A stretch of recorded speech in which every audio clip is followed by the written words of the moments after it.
bukunya tersebut. Oke Bapak, mengapa Bapak memilih FISIP UB sebagai tempat peluncuran dari buku Bapak? Ya, tempat ini kan yang paling hidup dan paling giat di sekitar, bahkan bukan hanya Malang, saya dengar di Jawa Timur, di bidang kajian budaya. Jadi saya kira penerbit nggak salah milih tempat ini, dan rekan-rekan baik dosen maupun mahasiswa dan masyarakat umum yang di sekitar sini untuk menjadi tuan rumah. Jadi yang mengadakan dan memilih itu sebetulnya penerbit, bukan saya. Tapi saya setuju banget gitu. Bagaimana dengan segmentasi dari buku Bapak? Diperuntukkan untuk kalangan mana nih Pak? Terutama mahasiswa dan peneliti, mahasiswa, dosen, dan tentu saja mereka yang bergerak di bidang yang relevan dan berkait dengan topik ini. Misalnya di bidang media, di bidang kebudayaan, dan studi kaum muda. Oke, berbicara dengan judul buku dari Bapak, Identitas dan Kenikmatan. Judulnya catchy sekali Pak. Apa yang membuat Bapak memilih judul tersebut? Karena memang isinya begitu. Ini persoalan identitas, dan kita melihat identitas berdasarkan kegiatan anak-anak muda yang kelihatannya itu bersenang-senang, nggak serius gitu. Oke, seperti itu aja Pak ya? Ya. Oke, sekali lagi saya ucapkan selamat atas peluncuran buku. Terima kasih.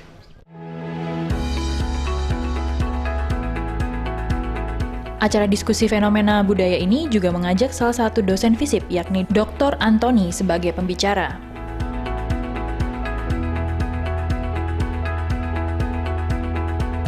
Dan sepertinya udah pada nggak sabar nih ya, langsung aja ke gong acara kita pada sore hari ini. Diskusi bareng dengan Profesor Ariel Herianto dengan Dr. Antoni dan moderator oleh Ayu Saraswati. Dipersilahkan. Bisa beri aplaus yang meriah untuk beliau bertiga. Ya, terima kasih Mbak Ine untuk waktunya. Sebelumnya saya ucapkan selamat sore untuk Bapak, Ibu, dan kawan-kawan semua yang sudah hadir di sini. Tepatnya untuk acara peluncuran buku dari Pak Ariel yang berjudul Identitas dan Kenikmatan. Ya, di sini saya selaku moderator dan sudah ada dua pria tampan di sebelah saya. Oke.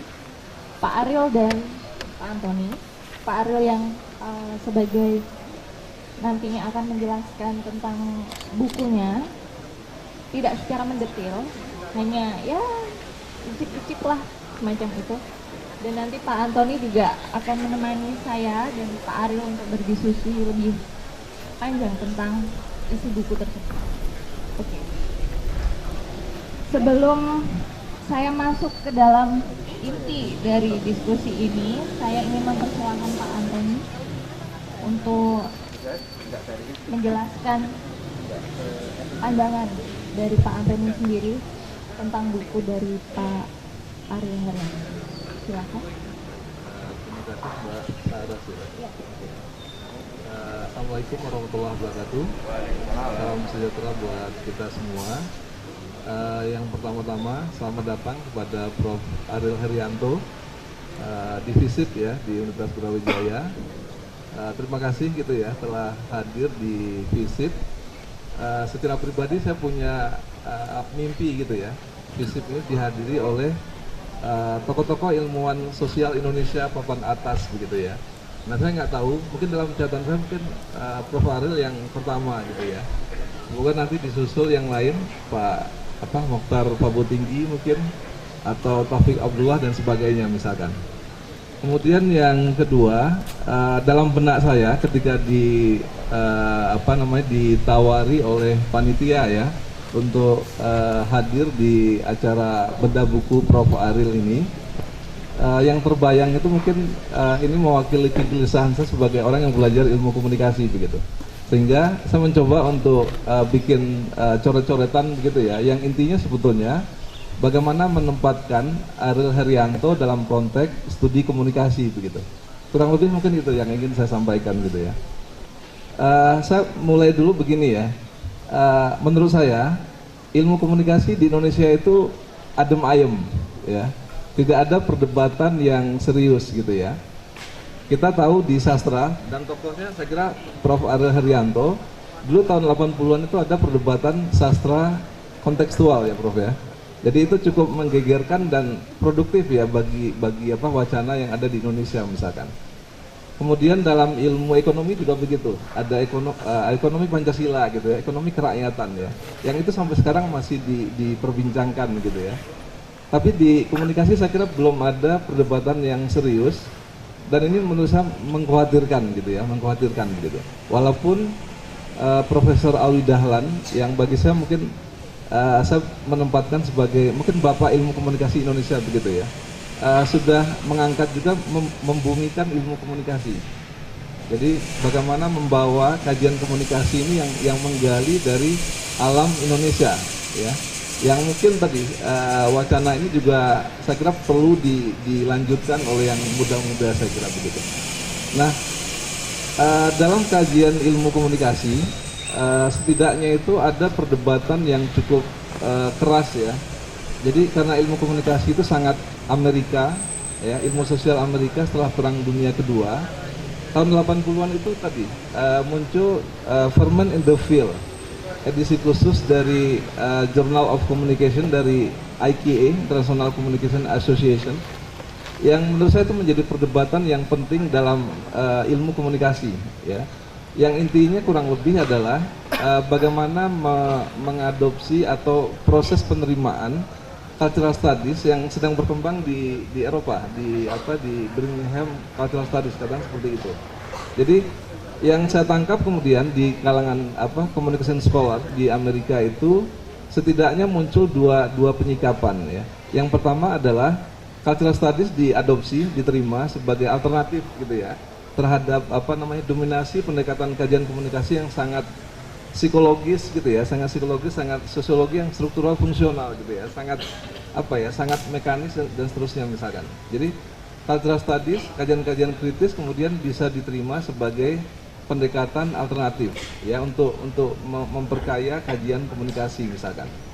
Yang kedua, misalnya ada James W. Carey ya, yang tadi menawarkan cultural studies bisa diadopsi, tapi Amerika punya tradisi cultural studies tersendiri yang itu kembali lagi digali kepada warisan yang ada dari tradisi Chicago School. Jadi mereka tetap bertahan memilih tidak mengadopsi pendekatan kiri karena semacam itu ya. Jadi tetap konsisten dengan tradisi liberalnya ya, terutama nanti dengan menggali pemikiran-pemikiran dari John Dewey dan seterusnya misalkan. Jadi kalau saya kembali ke pertanyaan bagaimana menempatkan Ariel Heryanto begitu ya, saya ingin mengatakan apa yang dilakukan oleh Prof. Ariel Heryanto melalui riset-risetnya belakangan ini tentang budaya populer, saya kira itu juga yang kita pikirkan dan saya kira kita perbincangkan juga dalam studi komunikasi ya. Jadi dengan demikian apa yang dilakukan oleh Prof. Ariel sesungguhnya juga tadi apa yang menjadi kepedulian kita dalam kajian ilmu komunikasi begitu. Nah kemudian berikutnya saya juga ingin menyampaikan begini ya, ini bagi saya sendiri juga mengagetkan dan mungkin saya terlambat memahaminya gitu ya. Wilbur Scrum yang dikenal sebagai bapak yang melembagakan communication science itu di Amerika pasca Perang Dunia Kedua itu, menjelang akhir hayatnya itu membuat semacam ramalan ya atau prediksi begitu ya. Dia mengatakan bahwa 2 dekade ya, lebih kurang 2 dekade di tahun awal 80-an itu pada akhirnya ilmu komunikasi itu akan disappear. Menurut saya ini agak mengagetkan ya. Jadi ilmu komunikasi setelah muncul tahun 47 berjuang untuk menjadi sebuah bidang kajian yang mandiri, diprediksi pada akhirnya akan hilang dan akan bergabung kembali kepada induknya ya, ilmu sosial dan perilaku begitu ya. Nah menurut saya ini juga menarik ya, saya memberi penafsiran pemikiran Scrum ini barangkali membenarkan apa yang disampaikan oleh Raymond Williams yang tahun-tahun 50-an itu mengkritik ya kemunculan studi media komunikasi massa atau ilmu komunikasi di Amerika itu lebih tepat menurut Raymond Williams adalah cultural studies ya, studi tentang jurnalisme, film itu hanya bagian kecil dari culture misalkan. Nah dari sini kemudian dalam bayangan saya kemudian idenya Wilbur Scrum kemudian ketemu dengan fenomena cultural studies. Karena kita tahu cultural studies kan tadi ya, pendekatannya bermacam-macam tadi kan. Ada yang mengatakan interdisipliner, ada yang mengatakan antidisipliner dan seterusnya misalkan. Jadi bagi saya kemudian kemunculan cultural studies, apa yang disampaikan Ibu Scrum itu sebetulnya melegakan gitu ya. Melegakan dalam pengertian kita kemudian bisa keluar dari sekat-sekat yang terlalu ketat itu, yang mungkin itu membingungkan gitu. Ya. Oke. Ya, Pak Antoni, terima kasih banyak. Mungkin nanti bisa dibahas lebih lanjut. Oke, setelah nanti kita mulai dengan pembahasan dari buku itu sendiri di dalamnya. Oke, terima kasih Pak Antoni untuk pembukaannya, untuk pandangan dari Pak Antoni tentang Pak Ariel Hermanto dan cultural studies dan sebagainya. Oke, saya mulai saja Pak Ariel. Awalnya saya membaca buku ini, isinya serius. Tapi setelah saya membaca judulnya, identitas dan kenikmatan. Mungkin Pak Ariel bisa mengawalinya dengan menjelaskan dua hal tersebut, identitas dan kenikmatan. Kenapa Bapak memilih dua hal tersebut untuk judul? Terima kasih. Selamat sore semuanya. Saya akan sedikit lancang dulu sebelum menjawab pertanyaan Mbak Ayu, untuk menjelaskan bahwa acara kita sore ini agak lain dari yang biasa disebut sebagai bedah buku. Kalau bedah buku biasanya ada diskusi yang mendalam tentang seluk-beluk buku di kalangan mereka yang sudah membacanya, dan bukunya sudah menyebar berbulan-bulan. Tapi kali ini bukunya baru terbit. Jadi acara ini diadakan dengan asumsi orang belum membaca, bahkan masih mikir-mikir mau beli apa enggak gitu. Jadi tujuan saya sore ini mencoba bikinkan Anda belilah gitu ya, mencoba memikat Anda, itu tujuan saya sore ini. Dan sekarang saya menjawab pertanyaan Mbak Saras. Mengapa judulnya identitas dan kenikmatan? Jawaban gampangannya karena isi bukunya tentang dua hal itu. Pertama, masalah identitas.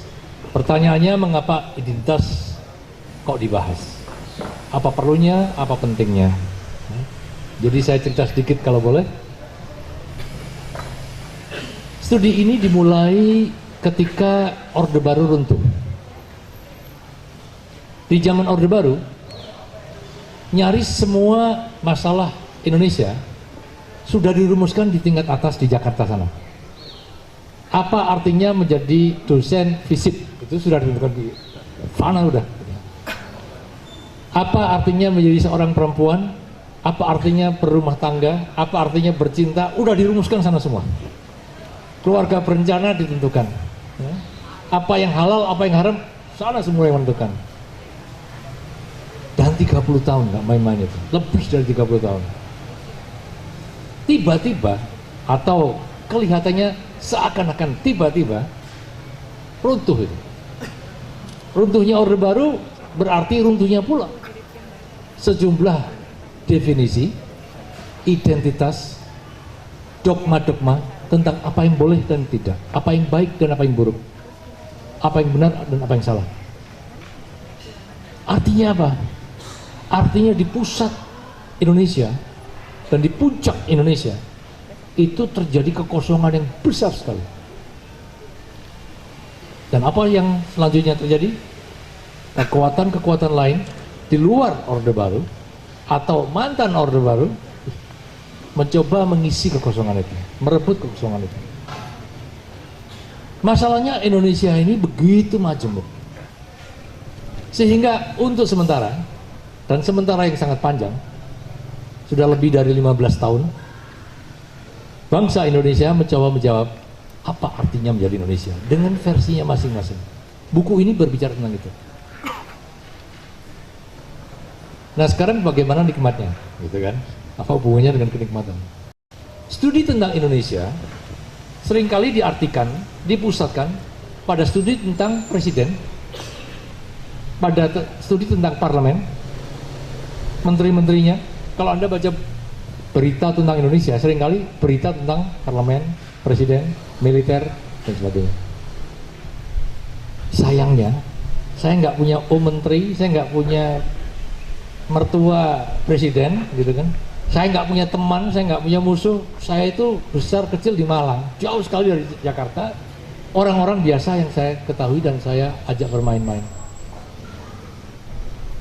Kemudian saya memutuskan, saya ingin mempelajari Indonesia dengan secara serius, memperhatikan aspirasi, aktivitas mereka yang biasa-biasa ini.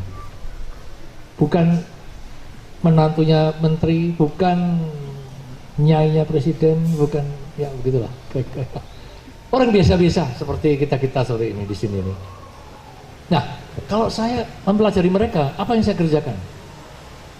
Ternyata sejauh pengamatan saya, kalau mau mempelajari masalah aspirasi, keinginan, cara orang biasa ungkapkan keindonesiaannya, karena dia bukan menteri, nggak punya asisten, nggak punya kekuasaan untuk menentukan kebijakan, dia menyatakan dengan cara-cara yang berbeda-beda, dan caranya yang sebagian saya perhatikan itu dengan cara-cara yang nikmat.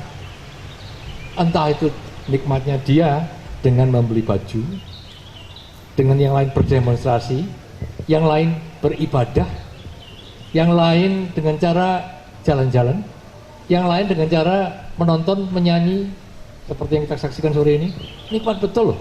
Saya dengar tadi, waduh, gimana caranya diskusi bisa menyanyi lagu bagus-bagus tadi itu ya. Jadi cara orang itu menyatakan beda-beda. Kalau Anda lihat yang dua tadi menyanyi dengan bagus, tentu saja bukan cuma menghibur. Kesan yang saya terima dari dua penyanyi ini, jazz adalah bagian dari kebudayaan Indonesia. Dan menyanyi jazz itu adalah bagian menjadi Indonesia. Dia bukan asing. Itu kesan saya. Karena kalau menyanyinya kok dihayati betul, dan yang mendengar juga menghayati betul. Soal Anda nggak setuju, masalah lain itu ya. Tapi gitu kira-kira Mbak. Kenapa identitas? Mengapa orang-orang biasa penting? Mengapa nikmat? Oke, terima kasih Pak. Ya, saya lanjutkan lagi. Dalam buku tersebut Bapak juga menyorot lebih kepada kaum mudanya, urban, kelas menengah, atau bisa dibilang kaum era milenials, ya Pak. Mengapa Pak? Apa karena Bapak ingin semacam ada maksud tersendiri ingin menjaga jiwa mudanya Bapak di situ, menuangkan lewat tulisan? Di zaman Orde Baru, saya itu punya banyak teman aktivis politik anti Orde Baru, dan saya katutan lah gitu loh, ikut-ikutan gitu, kecipratan gitu. Dan melawan Orde Baru tuh, waduh, nikmatnya bukan main. Saya kasihan Anda di sini kalau nggak pernah nikmati zaman itu. Wah, enak betul. Udah ngelawan tentara, kadang-kadang dibalas, gebukin gitu ya. Tapi ngelawan lagi masih kan gagah gitu ya. Sekarang maaf, dengan penuh rendah hati saya minta maaf para pejabat. Karena kalau orang pejabat sekarang itu bosen nih betul. Nggak jelas itu. Yang memikat saya sekarang itu anak-anak muda di Indonesia ini. Dengan cara mereka masing-masing itu, waduh, menarik sekali. Antara lain, karena juga alasan kedua saya, kalau kita bicara tentang perubahan sejarah, dimanapun, perubahan itu agen perubahan yang paling penting adalah kaum muda. Orang-orang kayak saya dan generasi saya itu udah lewat, nonton di pinggir aja dan menulis buku. Yang ditulis ya anak muda-muda itu. Dan di situ Bapak juga menjelaskan tentang bagaimana usaha mereka untuk meredefinisi identitas. Sejauh ini identitas semacam apa sih Pak yang mereka cari? Ini contoh yang bagus nih. Kalau kita perhatikan, dan saya fokuskan dulu pada kebudayaan layar, film, televisi, YouTube, ya. Kalau kita perhatikan misalnya apa artinya menjadi Muslim, dan saya bicaranya agak gemetar karena saya bukan seorang Muslim, saya seorang kafir. Jadi saya agak nekat-nekat ngomongnya nih. Tapi saya mempelajari tentang film, televisi, dan YouTube. Kalau kita perhatikan, film bertema Islami itu sudah lama ada. Sudah lama ada. Tapi kalau kita perhatikan banyak film-film atau acara tentang atau bertema Islami, itu tokoh-tokoh utamanya tuh orang tua-tua, bukan anak muda-muda. Kalau ada anak muda tampil di dalam cerita film itu, anak mudanya itu agak nggak jelas, nggak bener gitu ya. Dan film ini bertujuan menunjukkan bagaimana orang tua memberikan petuah. Gini loh, Duk, gini loh, Nak, gitu ya. Gini loh jadi orang muslim yang betul itu gitu. Jadi anak muda itu orang yang salah, orang nggak ngerti gitu kan ya, yang perlu dibenahi, yang tersesat harus dibenarkan gitu. Tapi kalau Anda lihat sekarang, film-film yang mulai dari Ayat Cinta sampai yang lain-lain itu, yang tampil itu anak muda, yang tua-tua tuh bosen-bosen itu di latar belakang itu. Itu suatu hal yang sangat baru. Tentu aja dimulai dengan Ada Apa Dengan Cinta. Kalau Anda perhatikan, ini salah satu film pertama yang menunjukkan orang tua itu ternyata melakukan kekerasan seksual dan kekerasan rumah tangga itu. Orang tua di zaman Orde Baru selalu benar itu. Yang salah itu anak muda terus itu. Jadi terjadi pelan-pelan, bukan revolusi, lewat bioskop, TV, YouTube. Terjadi perubahan identitas. Menjadi Indonesia, menjadi Muslim, menjadi anak muda. Ini masa depannya bagus, nggak harus nunggu orang tua itu menasihati. Dan kalau anak muda Muslim berbicara, itu cool, keren itu. Nggak dengan dogma-dogma, dengan ilmu-ilmu yang orang sepuh-sepuh itu. Bukan maksudnya merendahkan yang tua ya.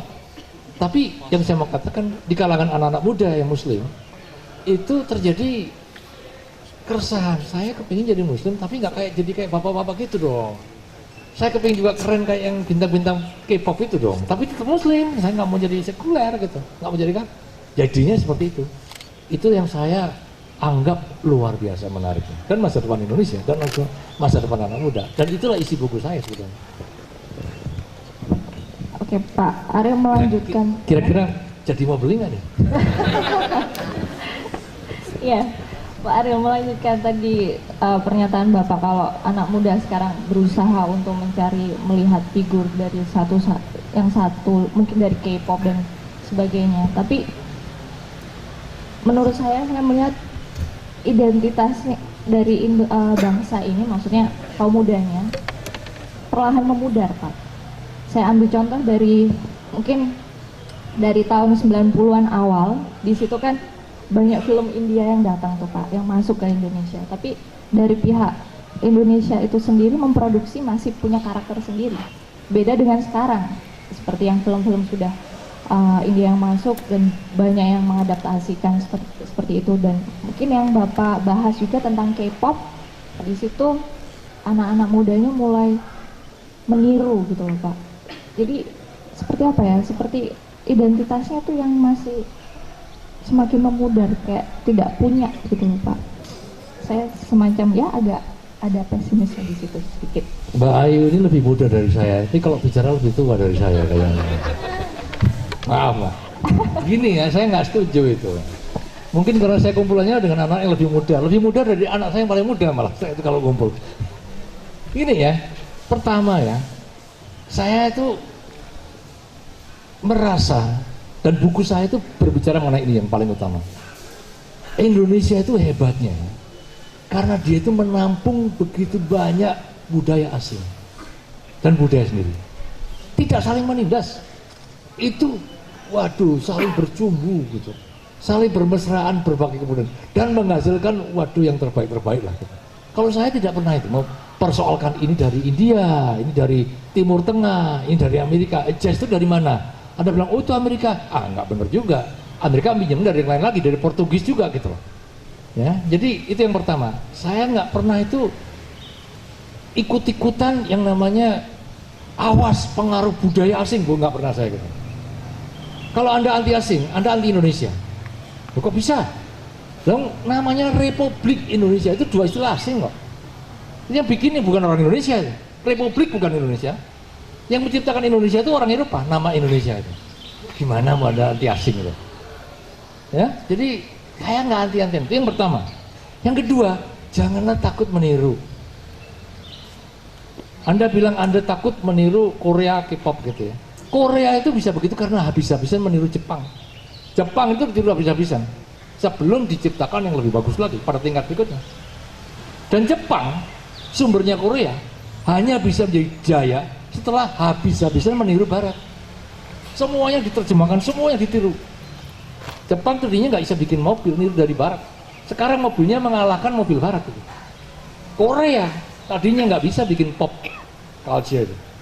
Semuanya diambil, ditiru dari Jepang. Sekarang Jepang kalah. Dan selanjutnya saya dengar Thailand itu sudah mau mengalahkan K-popnya sana.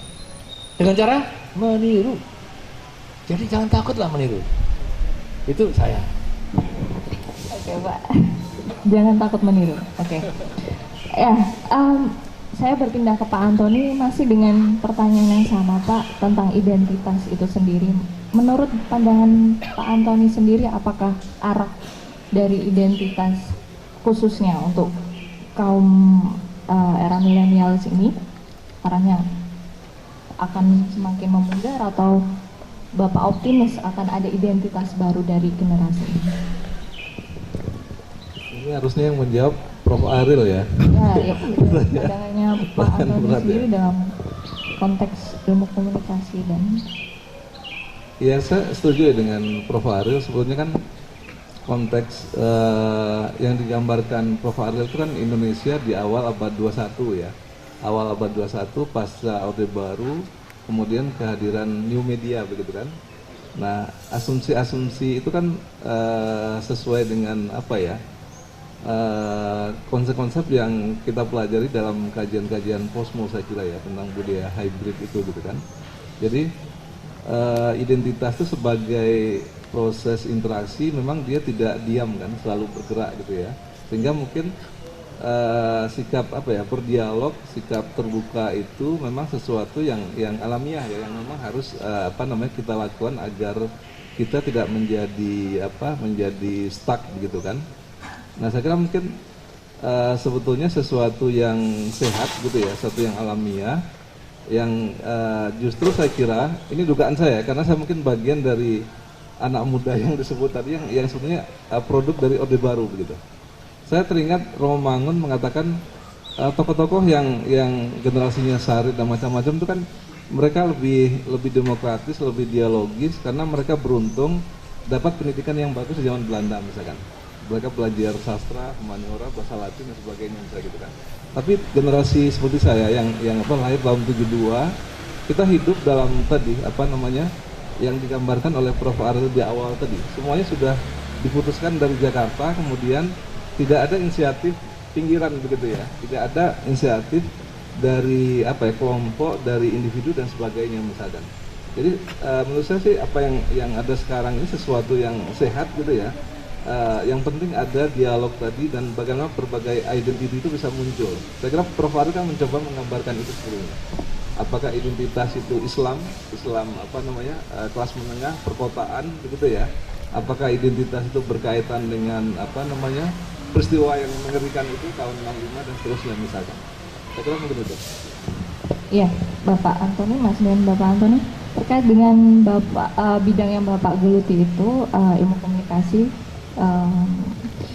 Menurut Bapak pola asianisasi ini apakah akan berkelanjutan ke depannya atau mungkin nanti dalam jangka waktu tertentu akan muncul lagi, tenggelam, muncul semacam itu? Lagi-lagi mungkin saya kembali ke konteks kajian komunikasi ya Mbak Sarus ya. Jadi di kajian komunikasi memang salah satu yang juga dikemukakan itu kan sebetulnya perspektif non-western ya, perspektif non-western atau salah satunya tentu saja perspektif Asia itu begitu kan, yang diharapkan bisa menjadi salah satu alternatif bagi kajian-kajian komunikasi yang selama ini kan memang dominan perspektifnya Barat dan terutama adalah tradisi Amerika misalkan begitu. Nah, saya kira perspektif non-western itu sebagai sebuah bagian dari identitas yang secara pribadi saya kira saya termasuk yang optimis gitu ya. Itu bisa dikembangkan, bisa diperkaya untuk sebetulnya juga untuk memperkaya identitas atau perspektif keilmuan yang sudah ada di Barat itu tadi. Mungkin saya agak terpengaruh dengan istilah oksidentalis ya dari Hasan Hanafi gitu kan. Jadi misalkan dalam konteks Islam kalau diambil identitas dari Islam, sebetulnya identitas Islam itu kemudian bisa ditawarkan sebagai sebuah wisdom untuk berdialog dengan Barat tanpa harus menegasikan Barat itu sendiri, tanpa harus misalkan melakukan kolonialisme terhadap Barat itu sendiri misalkan. Jadi saya kira Asia atau identitas Timur itu bisa menjadi salah satu alternatif identitas peradaban yang memang harus kita kembangkan. Dan saya kira secara kebetulan barangkali kita di jurusan komunikasi itu tadi ya merumuskan secara verbal, kita memang ingin mengembangkan kajian komunikasi yang berperspektif tadi, pendekatan budaya, perspektif non-western, local culture dan seterusnya misalkan seperti itu. Ya, kembali kepada Pak Ariel. Di buku Pak Ariel itu juga menyebutkan tentang beberapa film seperti Sang Penari, Gi. Dari film tersebut Pak Ariel semacam melihat film ini hanya mencoba menawarkan setting tragedi dari tahun 1965, tapi sayangnya tidak mengangkat isu akar permasalahannya. Dan selain itu ada film dokumenter lain dari yang berjudul The Act of Killing dan Senyap, yang sayangnya tidak terpublikasi secara luas dan hanya kalangan tertentu saja yang tahu. Pertanyaannya Pak, dari sekian banyak media, kira-kira media apa yang bisa menawarkan ruang bagi atau menawarkan harapan baru bagi para kami yang haus realita sejarah itu, menurut Pak Ariel? Kalau pertanyaannya mengenai media, aslinya di samping saya ini sebetulnya. Oke. Nanti Tapi saya jawab aja karena ke Pak Anton. yang ditanya saya ya. Kalau menurut saya, semua media itu sama, memberikan peluang yang besar. Jadi nggak bisa kita bilang satu media kurang penting dari media yang lain. Anda bisa menulis puisi, Anda bisa menulis novel, Anda bisa menulis skripsi, Anda bisa menulis surat, Anda bisa menulis blog, bisa, itu semua media bisa. Cuma persoalannya, media ini mempunyai kekuatan sosial. Dan kekuatan sosial media ini nggak selalu di semua zaman, di semua tempat itu sama. Jadi ada masanya, tulisan, aksara, ketika awal-awalnya berdiri, itu dianggap subversif itu. Di Eropa, gereja itu takut betul dengan tulisan. Dan gereja itu pertama kali diberontaki dengan cara tulisan. Bentuknya terjemahan Alkitabnya orang Nasrani, namanya reformasi zaman. Ada zamannya, televisi itu dianggap sebagai sumber malapetaka ini. Anda kalau membaca, dan ini ada ahlinya, kalau saya salah dibetulkan nanti Pak. Kalau tahun 60-an Anda di Amerika, Anda akan melihat bagaimana televisi itu dianggap sebagai kira-kira sama dengan zaman sekarang, itu smartphone di Indonesia. Banyak orang mengeluh, semua kok jadi gini. Zaman itu di Amerika tahun 60-an, semua kalau nonton TV aja, kapan anak muda ini belajar. Guru-guru, orang tua itu panik betul. Jadi ada seorang ahli media massa yang menjadi semacam pahlawan saya, namanya Marshall McLuhan, Pak. Itu mengatakan hadirnya televisi menandai suatu masa zaman yang baru, zaman elektronik, digital, nantinya digital. Orang-orang tua dari generasi sebelumnya nggak akan pernah paham tentang perubahan ini. Anak-anak mereka yang muda lah yang akan paham. Bukan semuanya dibikin oleh televisi perubahan ini. Bukan. Dia hanya penanda saja. Penanda yang keluar bentuknya TV dalam bentuk yang lain-lain ya. Sehingga seluruh pemahaman penghayatan orang tentang ruang, tentang waktu jadi berubah. Saya bisa bercerita begini sampai 1001 malam ini, tapi jadi membosankan nanti. Tapi yang saya mau bilang hanya satu aja. Setiap media itu kekuatannya beda-beda pada zaman yang berbeda. Sekarang tulisan itu dianggap nggak begitu penting. Saya sudah televisi selesai, kemudian muncul yang namanya smartphone, internet itu. Itu sekarang banyak menggelisahkan orang. generasi saya. Anak muda itu, wah udah ngomelannya nggak bisa macam-macam lah. Kalau saya mau bilang, ya ini tandanya zamannya berubah lagi. Sekarang begini terus, tapi ini baru sekarang, nanti akan berubah lagi. Pasti kenikmatannya berbeda-beda, identitasnya berbeda-beda, gitu kan? Maksudnya gimana? Untuk jelasnya, bacalah buku saya. Oke, ya saya lanjutkan. Saya berpaling ke Pak Antoni, masih dengan pertanyaan yang sama Pak. Tadi saya kerucutkan pertanyaannya, media yang memberikan ruang untuk era saat ini Pak, yang memberikan ruang lebih luas, yang memberikan ruang harapan baru untuk kami yang haus akan informasi, realita dan sebagainya. Iya, mungkin apa yang saya sampaikan ini sebetulnya merujuk ke Profesor Alwi Dahlan ya, yang memang sangat concern dengan new media ini gitu ya. Sebetulnya kan secara substansi kehadiran media baru ini yang bersifat konvergensi itu kan sebetulnya dia berhasil memadukan yang kita sekarang sebut sebagai media tradisional gitu kan.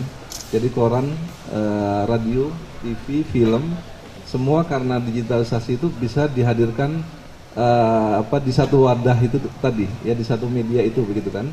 Sehingga sebetulnya kita atau generasi yang sekarang diuntungkan dengan banyaknya platform itu gitu kan.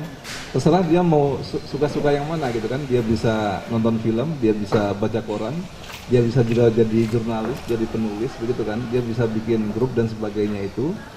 Jadi kalau kembali ke pertanyaan awal itu, saya kira semua media tradisional itu juga hadir di new media dan semuanya bisa dipakai seketika begitu.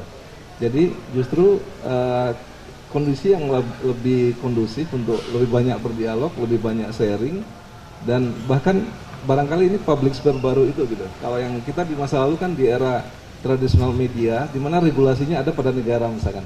Tapi kalau new media kan regulasinya siapa pemiliknya ini kan tadi lintas batas kebangsaan misalnya kayak gitu. Ya, terima kasih Pak Antoni, dan sekarang kembali ke Pak Ariel. Terkait ini nanti yang hadir boleh tanya enggak nih? Iya, setelah ini Pak, setelah ini. Ini pertanyaan terakhir. Oh, bagus. Untuk Pak Ariel. Mungkin Bapak bisa menceritakan berbagi pengalaman. Saya ingin tahu behind the scene dari penulisan identitas dan kenikmatan politik budaya layar Indonesia ini Bapak. Waduh, ini Mungkin ada riset tertentu yang paling menantang atau apa Pak? Ini nggak pernah ada penelitian yang senikmat meneliti seperti begini. Saya itu meneliti dikasih dana besar sekali oleh pemerintah Australia. Yang saya teliti bintang film, ngobrol sama mereka, yang ayu-ayu gitu, yang ganteng-ganteng. Waduh, enak banget ini, udah kumpul sama anak muda-muda ber-K-pop gitu. Wah, asik banget. Udah gitu jadi buku lagi ya. Waduh, meneliti itu jangan yang serius-serius. Waduh, nggak enak, capek, pusing. Tadi ada Mbak tadi yang cerita, intinya yang sumpek-sumpek. Lah, salahmu sendiri, milih topik yang sumpek. Cari yang nikmat-nikmat lah. Saya usul kalau anda masih belum punya topik untuk tesis, pilihlah topik yang nikmat. Udah nikmat, dapat gelar lagi, dapat itu. Waduh, enak banget. Itu saran saya tuh. Ya kan, ngapain yang susah-susah gitu. Dan tulis yang serius gitu loh. Tapi nikmatilah. Hidup ini pendek, ngapain susah-susah gitu kan. Waduh, gimana lagi Mbak, ini kayaknya udah saya jawab ini ya. Oke Pak. Ya, berhubung Pak Ariel sudah tidak sabar untuk ditanya, jadi saya akan membagi sesi pertanyaan menjadi 2. Sesi pertama 3 penanya dan saya lanjutkan sesi kedua dengan 3 penanya juga. Oke, untuk sesi pertama saya persilakan. Terima kasih. Nama saya Ari Wahyu Rananta dari Universitas Trunojoyo, Prof, dengan Pak Antoni. Menarik. Saya memang belum sempat baca buku ini secara utuh. Cuman ada yang menarik dari proses expander yang ada itu kemarin dari teman-teman yang ada di FISIP itu di forward ke lagi-lagi ke Android. Nah, rupanya yang membaca dulu adalah anak saya, dibaca di sini. Nah, kebetulan saya nggak tahu, saya juga nggak terlalu push dia baca dan ini. Kayaknya dia masih SMP, ini barusan daftar SMA begitu, Prof. Dia melihat sebuah booklet seperti itu di Android itu, apa ini Pak katanya gitu. Nah ini ya saya jelaskan beliau seperti ini. Kemudian saya belum baca, kalau mau ikut ya silakan, kebetulan libur gitu. Jadi akhirnya dia seneng gitu. Nah ini mungkin cara untuk dia seneng ilmu sosial begitu. Nampaknya seperti itu, Bro. Nah saya sedikit aja bertanya. Saya mencoba mereka dan memprediksi apakah identitas misalnya generasi K-pop ini menjadi sebuah gerakan sosial baru di Indonesia atau sebagai sebuah muara gerakan baru sosial atau new social movement begitu ceritanya. Ini adalah sebuah muara awal dari sebuah gerakan yang katanya tadi tentang kelas menengah di Indonesia, jadi seperti itu. Saya cuma itu aja tanya. Terima kasih. Terima kasih kesempatannya. Tahun 99 saya masih kelas 2 SMA. Kalau nggak salah sempat baca artikelnya Pak Ariel di sebuah media massa dan itu menarik. Nggak tahu tiba-tiba ternyata saya ketemu orangnya. Judulnya jelas ada kata kenikmatan. Ada satu bab tentang perempuan muda. Tapi entah kenapa berbicara tentang kenikmatan dan perempuan muda, yang muncul di otak saya itu Ariel Noah, Pak, bukan Ariel Heryanto. Dua pertanyaan, kira-kira apa bedanya Ariel Noah dengan Ariel Heryanto? Yang kedua, jika seorang Prof. Ariel dipaksa untuk meneliti seorang Ariel Noah dalam buku yang ini, kira-kira masuk di bab yang mana, Pak? Oke, terima kasih, Pak. Ya, makasih Mas Ariel. Kita ketemu di email tahun 2007 ketika kita mendiskusikan ya film dokumenter waktu saya bikin makalah di Asia Cinemas. Seperti yang jenengan sampaikan waktu itu, jadi film dokumenter itu kekuatannya di riset. Nah, apakah film dokumenter yang terakhir dengan banyak sensasi itu risetnya seperti apa? Apakah Anda melihat ketajaman dari riset-riset seperti The Art of Killing atau film-film yang terakhir itu banyak sensasinya, artinya kekejaman atau perbuatan yang lebih sadis itu dimunculkan. Itu apakah menjadi bagian dari riset juga? Itu mungkin mohon dielaborasi. Terus yang kedua, saya sangat senang sekali karena dalam buku ini 2 bab menulis tentang film dan kaitannya dengan buku sejarah, dengan sejarah. Jadi itu background saya banget. Jadi mohon diberi pencerahan bagaimana film yang terkait dengan sejarah itu punya kaitan bahwa kebenaran sejarah dengan kebenaran dalam media itu berbeda. Nah ini mungkin splitnya di mana? Ya, terima kasih 2 pertanyaan saya. Oke, baik, langsung saja Pak Ariel, silakan. Iya, mengenai apakah K-pop dan sebagainya itu bisa menjadi gerakan sosial, saya percaya jawabannya iya. Cuma masalahnya gerakan sosial, arti gerakan sosial yang kita pahami selama ini mungkin berbeda dengan yang akan terjadi di kalangan anak muda. Kalau gerakan sosial yang sekarang ada ini kan masih produk dari pra digital. Gerakan sosial itu kira-kira maunya dan musuhnya itu sama. Lewat parlemen, lewat perundang-undangan, itu gerakan sosial itu. Peraturan daerah diganti gitu kan. Gerakan sosial yang mungkin terjadi dengan adanya digitalisasi ini dan anak-anak muda yang berkiprah ini beda. Gerakan sosial yang lebih nikmat, yang lebih feminis. Kalau gerakan sosial sebelumnya itu kebanyakan laki-laki, ototnya gede-gede, sukanya gebuk-gebukan. Kalau yang feminis beda, sukanya yang nikmat. Itu lain banget itu. Saya kasih contoh kecil ya.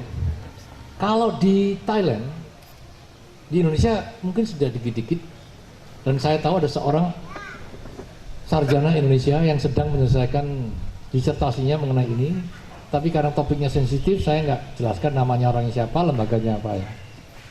Tapi saya cerita di negara lain, di Thailand. Di Thailand itu gerakan yang berorientasi seksual yang tidak heterogen, itu wadah utamanya, medium utamanya itu K-pop. Saya ingin tahu dulu sebelum saya berbicara lebih panjang, di antara Anda di sini ada yang suka K-pop nggak sih? Atau nggak ada? Oh lumayan ya. Anda suka kan? Nah, bagus. Normal berarti. Anda tahu Girls' Generation kan? Siapa yang nggak tahu? Nah, nggak ada. Anda tahu nggak Boys' Generation? Di Thailand itu ada yang top banget namanya Boys' Generation. Dan popularitas mereka, fans mereka mengalahkan Girls' Generation. Ya, jadi ini luar biasa sekali.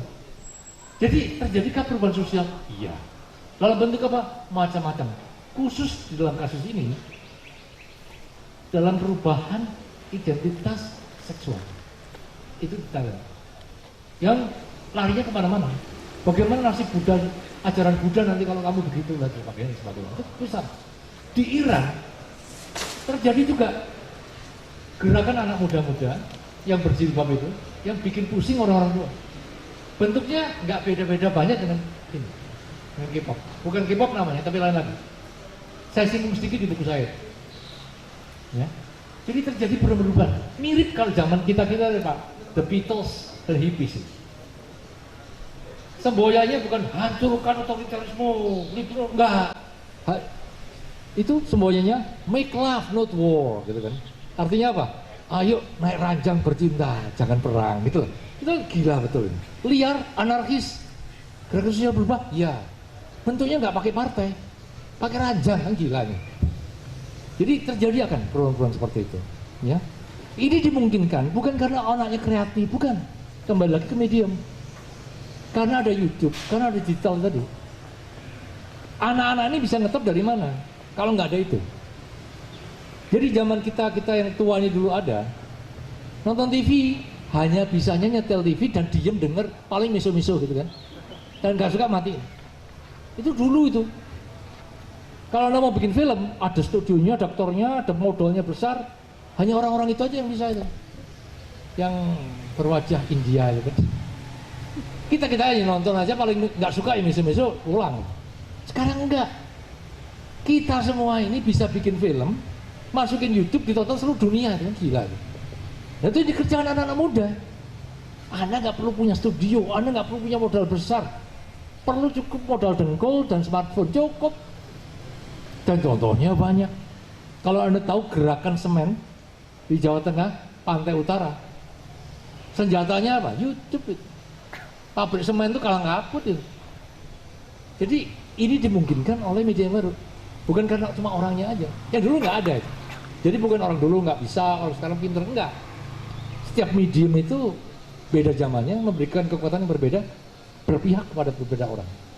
Tidak pernah ada medium sedemokratis digital.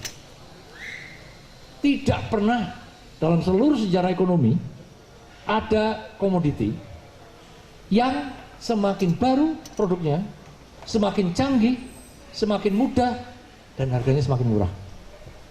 Kalau ada yang lebih baru pasti lebih murah. Zaman dahulu barang itu kalau lebih kuat, lebih hebat, lebih mahal. Tapi kalau arloji, telepon, Anda bayangkan nggak generasi pertama telepon genggam itu berapa juta itu harganya? Sekarang itu kayak beli setip. Oh, itu baru satu pertanyaan ini. Nah, soal Ariel ini ya, gimana ya?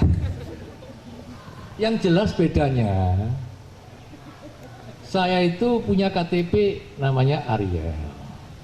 Kalau Ariel yang lebih ngetop dari saya itu nama samaran. Nama aslinya bukan Ariel itu. Anda tahu kan itu? Jadi dia itu numpang. Minjem nama saya nggak bayar lagi, lebih ngetop dari saya. Wah, kurang ajar. Research untuk dokumenter memang pasti penting dan itu dipertaruhkan. Tapi yang menarik, dan banyak orang nggak paham, research zaman sekarang ini masih dikuasai dengan pola berpikir tulis-menulis, aksara. Ketika Anda menerjemahkan menjadi barang yang audiovisual kinetik, gambar gerak bersuara, itu beda. Dan seringkali itu lompatan besar. Jadi dokumenter yang bagus seringkali bukan melulu hasil research yang disusun dengan pola berpikir, baca, nulis, dan huruf-huruf itu. Contoh terbagus adalah The Act of Killing.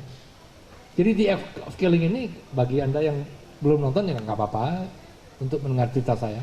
Ada seorang pembuat film dokumenter datang ke Sumatera, punya rencana, punya proposal, datang ke sana dengan rencana bikin film. Rencananya A, ketika 7 tahun kemudian filmnya jadi keluarnya itu Z atau Y atau B gitu ya. Jauh dari A tadi. Karena yang terjadi di lapangan, dan ini kamera dia itu jauh di luar bayangan dia ketika dia menyusun proposal. Contoh yang kecil aja. Dengan demikian bukan berarti hentikanlah research langsung bikin dokumenter. Enggak, bukan begitu. Tapi bersiap-siaplah memahami bahwa bahasa tulis-menulis dan bahasa kamera itu dua bahasa yang sangat berbeda. Dan butuh proses penerjemahan yang luar biasa. Terima kasih Pak Ariel. Langsung saja saya lanjutkan ke sesi 2. Kalau saya nikmat kalau jadi serius. Jadi saya sudah baca bukunya hampir selesai, kurang 1 bab. Identitas kaitannya dengan Islam, Tionghoa, Indonesia Tionghoa, perempuan, dan 65. Nah, saya nangkep kalau terkait dengan 65 itu nampaknya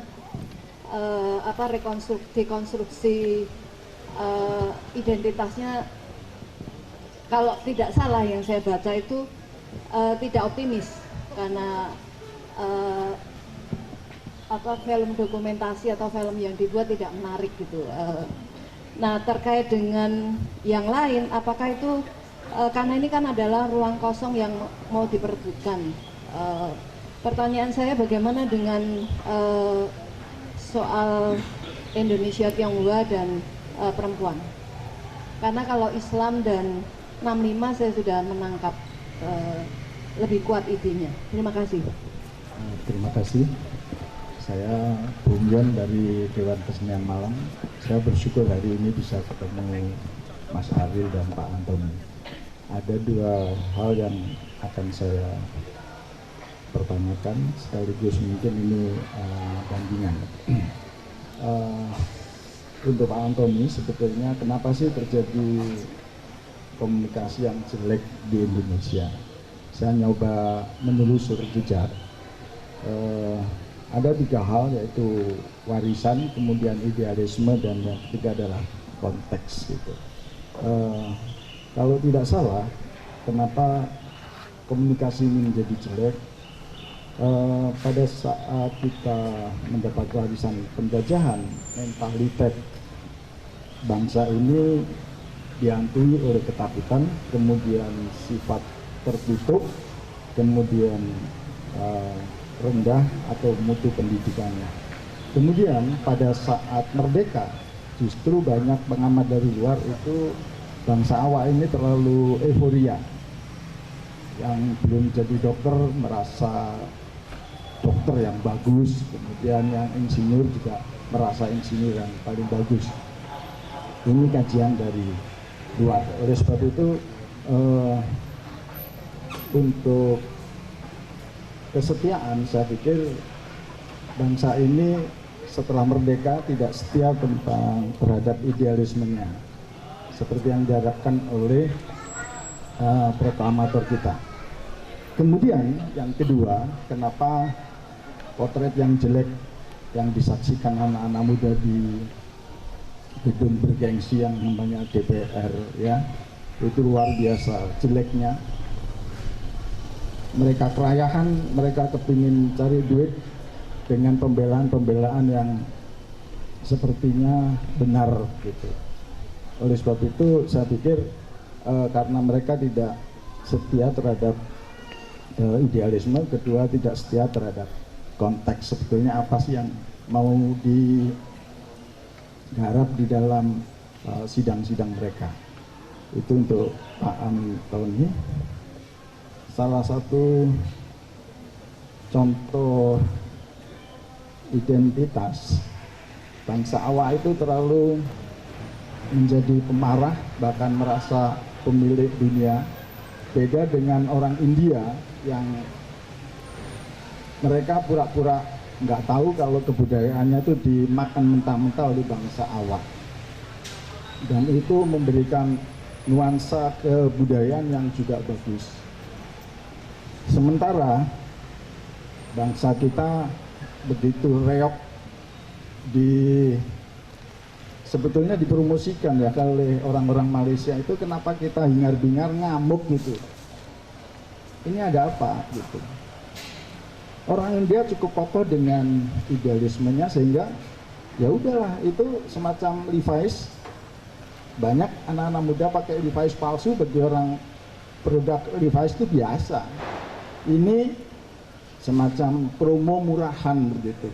Orang India itu pura-pura nggak tahu kalau kebudayaan mereka dimakan mentah-mentah oleh bangsa Awak gitu. Kemudian untuk Mas Ariel, saya senang sekali karena pada sore hari ini kita ngomong identitas. Ini saya lanjutkan, kalau itu identitas secara umum untuk negara, apakah anak-anak muda ini membaca referensi tentang buku Heidelberg? Saya cuma baca 2 aja, Heidelberg dan Negara Centeng. Menurut saya Heidelberg adalah sumber dari pikiran-pikiran para penjajah, kemudian Negara Centeng adalah implementasinya. Begini ceritanya, tahun 54 begitu penjajahan atau kolonialisme di dunia mulai bangkrut, para penjajah ini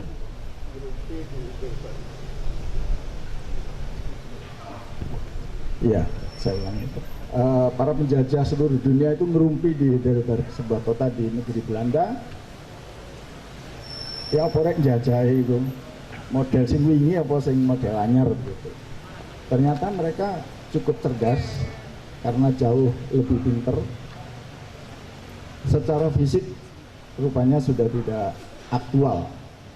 Mereka merubah bagaimana bentuk penjajahan yang akan dikerjakan, yang ternyata pendiri bangsa ini cukup cerdas begitu, memang luar biasa. Bung Karno itu akhirnya tahun 55 dia bikin konferensi Asia Afrika.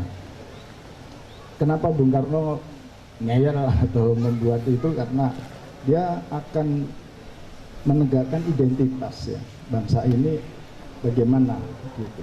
Dan beliau sudah mengingatkan tahun 55 yang terjadi adalah hari ini, di mana negara ini adalah negara yang sudah dikuasai oleh neoliberalisme, neokapitalisme. Wujudnya adalah seperti ini. Ya, Bapak mohon maaf, mungkin bisa langsung ke pertanyaannya untuk Pak Ariel. Iya, karena ini sebuah sarasan budaya, saya kira perlu sedikit Mbak ya. Iya, kurang sedikit. Mulai tadi poin loh sebetulnya. Iya, mohon silakan Pak, ya, langsung saja. Oke, terima kasih. Jadi kita lihat produk carut marutnya kampus ya. Kalau adik-adik mungkin nggak tahu, Pak Antoni 72 lahirnya ya, 78 itu terjadi bencana sebetulnya dengan munculnya NKK BKK. Itu saya sudah mendengar ini bangkrutnya perguruan tinggi. Karena apa? Duduk-duduk aja dibayar, diskusi dibayar, apa saja dibayar. Jadi enak, nikmat gitu. Saya kira itu. Terima kasih. Terima kasih. Yang terakhir, silakan. Iya, terima kasih atas kesempatannya diberikan kepada saya. Perkenalkan, nama saya Reza, saya dari FISIP UNER. membahas tentang identitas atau membahas tentang budaya, saya rasa sangat tepat sekali jika dikaitkan budaya, media, dan identitas. Ya. Itu merupakan pembahasan yang satu rumpun, bisa katakan begitu. Terkait dengan gini Pak, saya banyak sekali ya, nonton televisi, tayangan televisi, acara seperti apa, yang itu seharusnya mungkin tidak semestinya ditampilkan, tetapi atas dasar komoditas ataupun apa, itu menjadi tontonan acara yang sangat menarik, ataupun bahkan semua itu hampir sama gitu loh. Nah, di sini yang saya khawatirkan dari tontonan yang seperti itu, tontonan yang bisa dikatakan tidak memikirkan bagaimana nanti efeknya, imbasnya, yang saya khawatirkan akan merusak karakter atau moral generasi penerus gitu Pak. Karena menurut saya tayangan seperti itu tayangan yang tidak mempunyai manfaat, karena hanya mengedepankan ini produk saya, ini jualan saya gitu. Yang pertanyaannya bagaimana cara untuk menyikapi hal tersebut, ataupun kalau ada solusinya seperti apa gitu. Terima kasih. Itu untuk Pak Ariel atau Pak Antoni? Boleh dua-duanya. Oke. Ya. Tadi pertanyaan dari Baik, dari apa Pak Ion ya, dari Dewan Kesenian Malang ya, tentang apa komunikasi yang buruk ya atau yang jelek di Indonesia begitu ya. Di kajian komunikasi itu kita membedakan ada dua model ya, hakikat dari komunikasi gitu ya. Yang pertama itu adalah komunikasi itu transmisi, komunikasi itu adalah pengiriman pesan, katakan semacam itu gitu. Yang kedua itu komunikasi itu adalah makna sebetulnya atau ritual ya. Jadi ini yang apa saya sangat terkesan sebetulnya pembagian yang dibuat oleh John Dewey dari Chicago School itu begitu. Nah, saya kira kita mungkin atau setidaknya saya gitu ya, generasi apa yang lahir tahun 70-an itu dibesarkan dalam cara berpikir komunikasi itu sebagai transmisi. Komunikasi itu selalu proses mempengaruhi, mengendalikan gitu ya, kepentingan apa pembawa pesan itu untuk tadi memberdayakan atau memperdayakan dari objek komunikasi itu tadi. Nah, saya kira mungkin budaya semacam ini sangat kuat di tengah-tengah masyarakat kita yang cenderung hendak memperlakukan pihak lain itu sebagai objek bagi kepentingan kita ya. Padahal ada cara pandang lain, komunikasi itu sebetulnya budaya, komunikasi itu makna, komunikasi itu membangun kebersamaan ya, sharing gitu kan. Nah, saya kira cara pandang semacam ini saya kira mungkin terpinggirkan untuk waktu yang cukup lama. Mungkin saya kira bukunya Ford Foundation cukup menggambarkan ya bagaimana perkembangan apa ya budaya ilmu sosial di Indonesia sangat dominan dalam paradigma tertentu yang cenderung saya kira model linear atau transmisi itu tadi misalnya gitu. Jadi kemudian yang kedua saya kira saya termasuk orang yang percaya dengan lembaga pendidikan begitu ya. Saya punya pengalaman pribadi yang apa mungkin ini nggak begitu penting ya, tapi menurut saya ini sangat mendasar begitu ya. Saya dibesarkan dalam pendidikan modern ya, sekolah umum katakan semacam itu. Menjelang lulus kuliah saya sempat masuk ke pesantren ya, sebuah pesantren NU ya di Surakarta. Setahun gitu sambil mengerjakan skripsi saya baru mengenali tradisi pesantren ya, apa namanya kiai sebagai sentral apa namanya wisdom ya, sumber nilai dan sebagainya. Di situ terasa sekali apa yang berkembang di pendidikan formal itu kan kita dikejar oleh target-target paket-paket yang terukur yang akhirnya tidak substansi yang kita kejar itu. Yang kita kejar kan formalitas akhirnya. Nilai, ijazah dan itu kan sebenarnya menghancurkan apa namanya identitas itu tadi, jati diri itu tadi begitu. Jadi kalau saya kembali ke mengutip Romo Mangun tadi, orang-orang yang belajar tahun 20-an, 30-an itu kan mereka lebih tough gitu ya, lebih punya identitas begitu kan. Karena ada pendidikan yang bagus di masa itu misalkan. Nah, saya kira mungkin mestinya pasca Orde Baru itu kita lebih memungkinkan sebetulnya ya untuk atau anak-anak muda ya, generasi di bawah saya untuk mendapatkan pendidikan yang lebih bagus, termasuk mestinya juga menghasilkan perilaku berkomunikasi yang bagus. Saya setuju dengan Pak Ion tadi, apa yang kita lihat di orang-orang yang sekarang tampil ya di parlemen dan sebagainya itu kan saya kira mereka adalah produk dari apa yang saya alami juga. Jadi ketika mereka duduk di lembaga yang terhormat itu perilakunya kan jauh ya dari yang apa mungkin yang difikirkan oleh para founding father kita, misalkan seperti itu gitu. Itu untuk Pak Ayan. Kemudian yang Mas Reza ya dari FISIP, saya kira mungkin kita nggak perlu takut dengan pengaruh media ya. Ya media ada dengan segala mungkin analisis pasar gitu ya, ekonomi politik, kepentingan industri budaya dan sebagainya. Tetapi kita harus yakin juga manusia atau individu itu kan mempunyai daya tahan sebetulnya. Saya kira sepanjang ada informasi yang bagus, pendidikan yang bagus, kemampuan nalar yang bagus, saya kira nggak ada yang perlu ditakutkan gitu. Saya termasuk yang tidak atau kalau dalam studi komunikasi sebetulnya kan ketakutan terhadap dampak media itu seperti yang digambarkan Prof. Ariel tadi, Amerika tahun 60-an, ketakutan terhadap televisi dan sebagainya gitu kan. Itu menurut saya mungkin itu tidak lagi relevan karena media tadi multi platform itu tadi misalkan seperti itu. Mungkin itu ya sedikit dari saya gitu. Terima kasih Pak Anton. Masih dilanjutkan Pak, tadi mulai dari pertanyaan. Saya nggak khawatir TV, saya khawatir buku saya tinggal 2 loh. Ketuman atau sing lain gitu. Tinggal 2 itu buku saya. 3 Pak. Oh 3 ya? 3. Oh masih ada ternyata Pak. Oh bagus. Gini, karena waktunya sempit kayaknya ya Pak ya. Jadi saya jawab sekaligus saja ya. Ada satu pesan saya utama di seluruh isi buku saya itu yang secara nggak langsung menjawab ketiga pertanyaan terakhir tadi itu. Kira-kira begini pesan saya. Banyak sekali orang mempertentangkan hal-hal yang sebetulnya tidak perlu dipertentangkan. Itu pesan buku saya yang pertama. Misalnya, memperjuangkan sebuah identitas itu nggak selalu harus dengan cara yang sangat serius, bunuh-bunuhan gitu. Bisa nikmat.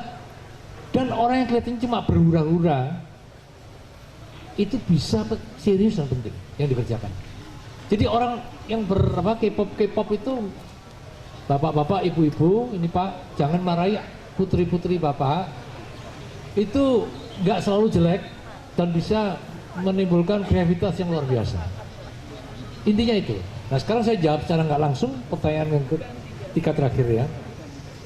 Khusus untuk masalah peranakan Tionghoa di Indonesia, ini sejauh penelitian yang saya bisa tangkap dan saya tulis di buku saya, persoalannya itu masih ada orang yang saling mempertentangkan itu. Pribumi, non pribumi. Pesan saya itu, semua orang itu di mana-mana di muka bumi itu non pri. Semua orang. Yang pribumi itu, waduh, dinosaurus itu, fosil itu zaman dulu itu. Coba lihatlah baju Anda, lihatlah roti Anda, lihatlah buku Anda, itu dari mana datangnya? Anda makan apa malam ini nanti kalau buka puasa ya? Kalau Anda dengar musik itu datangnya dari mana? Kita tuh semua tuh non-pri, blasteran, Indo, hibrid, campur aduk kita tuh. Nggak ada itu pri-non-pri. Tapi kita tuh warisan dari Orde Baru. Cara mikirnya kayak begitu masih. Begitu Mbak, soal pri-non-pri. Bagaimana soal perempuan? Itu masalah yang kedua yang harus kita lihat. Dan kembali sekali lagi, buat saya yang menarik dari K-pop ini adalah gerakan perempuan. Gerakan selalu seringkali dianggap sebagai laki-laki kan gitu, harus berani ngelawan tentara gitu kan. Kalau gerakan itu, misalnya mau bikin film senyap dilarang gitu kan, mau keamanan, mau tabrakan. Soalnya laki-laki doang itu, gak ada perempuannya itu. Perempuan lagi itu nanti, bukan senyap tapi nikmat itu nanti. Soal Indonesia dan Malaysia, contoh bagus itu. Lawang sak dulur kok ribut gitu Mas ya. Indonesia Malaysia itu sak dulur tuh Mas. Lah kok tak ribut soal reok. Itu di tempat saya kerja di Australia itu orang berdebat. Ayo coba, sate itu Indonesia apa Malaysia? Jelas Malaysia. Orang itu Indonesia. Nasi goreng ya dari mana? Ribut. Jebol dari Cina. Jadi ini yang mana? Gado-gado. Wah itu Malaysia. Wah itu Singapura. Ribut udah karuan. Coba deh kita tuh apa ada yang murni itu loh. Apa ada?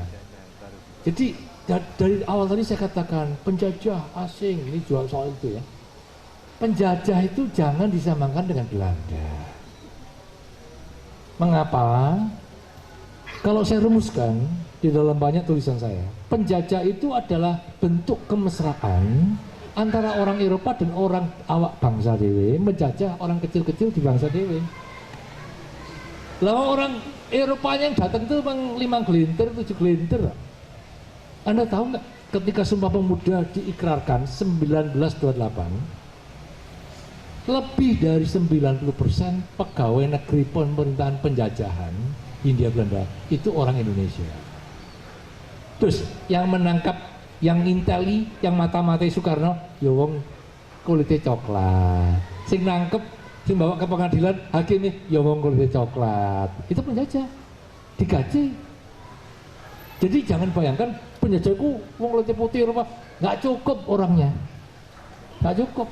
Saat negara itu datang, blek pun nggak cukup. Siapa sebetulnya penjajah itu?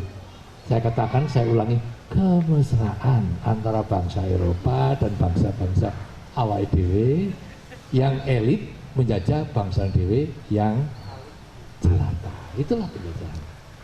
Nek merumuskan musuhnya salah, kalau ngelawannya apa itu? Ngaco toh, gitu. Kalah terus malah nih. Itu tadi penjajahan ya. TV juga begitu. TV itu apa jelek? Ya TV yang sekarang, maaf ya, memang banyak jeleknya saya kira ya. Tapi jangan terlalu khawatir, karena ada YouTube gitu kan. Banyak yang bagus di situ. Zaman sekarang kalau ada nonton YouTube, maaf, zaman sekarang kalau nonton TV itu berarti usia Anda di atas 20 tahun. Kira-kira gitu. Anda masih menulis email, ya mungkin usia Anda di atas 30 tahun. Nggak zamannya sekarang kayak gitu kan. Saya kira gitu dulu ya. Terima kasih. Terima kasih banyak Pak Ariel. Oke, mungkin sekian dulu untuk obrolan diskusi tentang buku Identitas dan Kenikmatan. Terima kasih untuk waktunya Pak Ariel Haryanto dan Pak Antoni yang bersedia.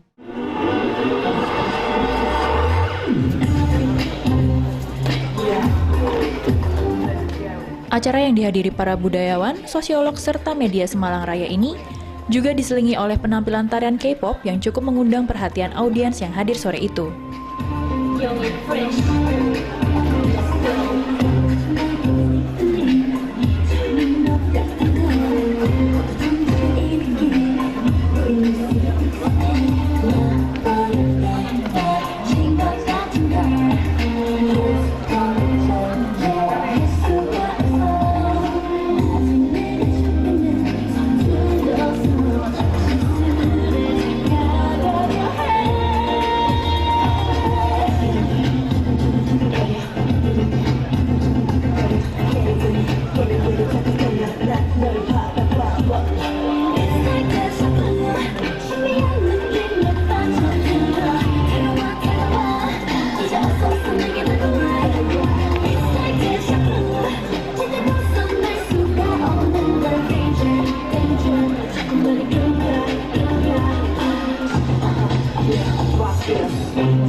Acara diskusi sore tersebut ditutup dengan sesi penandatangan buku oleh Ariel Herianto. Tim Liputan melaporkan untuk UBTV. Bersama UBTV, aktif dan kreatif. Untuk hanya meminta tanda tangan saja. Terima kasih, aku boleh ya. Terima kasih. Tanpa selfie, tanpa foto, seperti itu. Silakan berbaris.